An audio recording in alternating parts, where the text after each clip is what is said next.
A speck of red hovered high in the sky, pulled across the blue by an unseen hand. Below the balloon, a sea of sand cast a lunar landscape stretching to the horizon in every direction. Swells the size of houses rolled effortlessly on, a gust of wind casting sand into the air as it does spray on the ocean. As the wind pulled the red speck closer, its details became slowly revealed. A large orb in crimson red, with 4 ropes suspending a wicker basket below. In the basket, reclining against a pile of luggage, lay 2 small animals, who nobody would expect to see flying above a vast desert. The Hedgehog and Mole were sleeping. They had shared a bottle of fine wine while flying over Italy and Greece, and had then collapsed in a state of fuzzy exhaustion.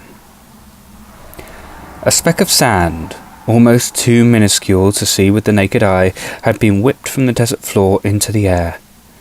Carried by the wings of destiny, it rose and soared until it settled at the tip of the mole's long nose. Achoo!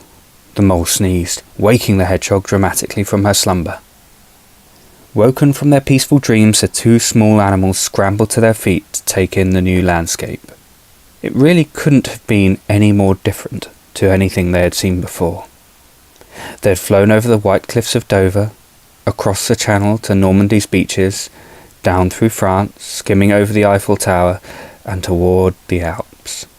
They had seen snowy peaks beyond comprehension in their size, passed through 4 countries in a matter of moments. Luxembourg, Germany, Switzerland and Italy passed beneath them as they coasted toward the warmer climes of the Mediterranean. They passed over Venice and over the indescribable beauty of the islands of Greece at sunset. It was then that the 2 woodland creatures fell asleep. Beneath them now was an open expanse of nothingness, except for a range of rocky hills dead ahead.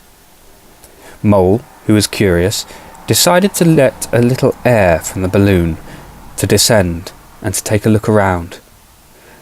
Slowly the balloon sunk lower in the sky. Slowly it moved steadily toward the hills ahead. Eventually, and with a soft bump, the basket touched the sand and slid across its surface with the sound of 100 shushing termites. Shh! And the basket came to rest, its buoyant balloon still strung above it like a flag. They were in the meeting of 2 large hills. Ahead of them, a valley of enormous scale. The 2 animals, collecting bottles of water from their bags, clambered out of the basket and onto the white-hot sands. The valley ahead beckoned them in, enticing them with shadow and respite from the searing heat of the sun. These were 2 animals not cut out for heat like this, and within minutes of walking up the valley path, they were already overheating. "I'm too hot," said the hedgehog.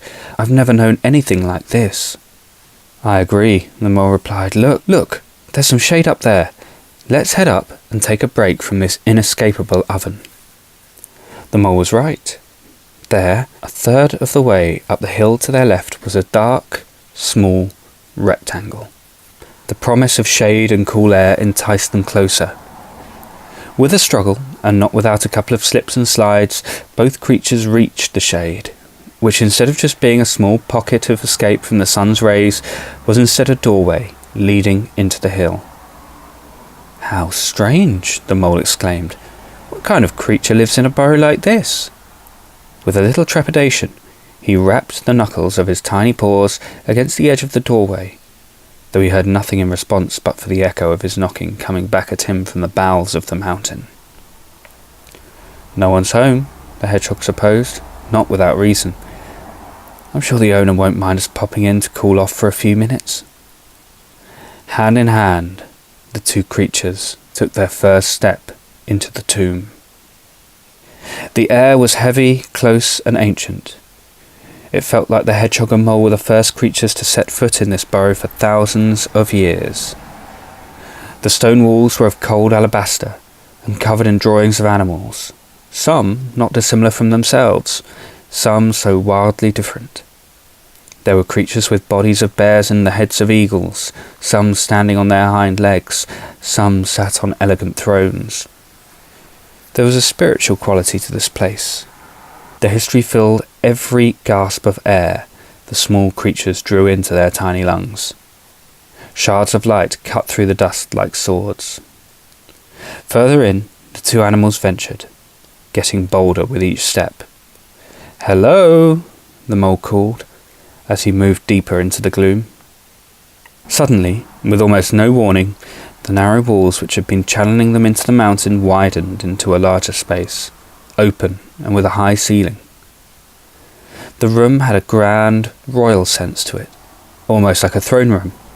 The decorations here were more lavish, the carvings on the wall more intricate, and the ceiling adorned with stars chiselled into the rock. Beneath this celestial masterpiece, standing alone in the centre of the vault, was a large object, laying as a hibernating animal does through the winter cold.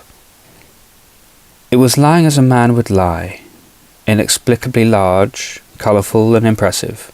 Gold, turquoise, greens and reds all completed a beautiful illusion on the sarcophagus, completing the picture of a sleeping king. "What is this?" the hedgehog asked.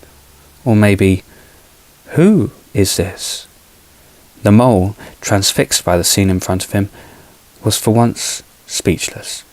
Scrawled in ancient text on the plinth the ancient coffin was sat on was a name, almost impossibly long.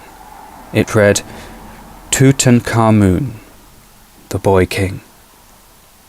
A wave of sadness flowed over both of the creatures, for they knew before them lay an exhibit of life cut short, a tragedy of unknown specifics, but a tragedy nonetheless. In a strange way it reminded both creatures of their mortality, and they held each other close. Both thought the same thing at the same time, that all time is precious, and that you should make the most of every moment. With that realization, they turned on their heels, chilled by the tomb's cool air, and set their paws, once again, on the burning sand.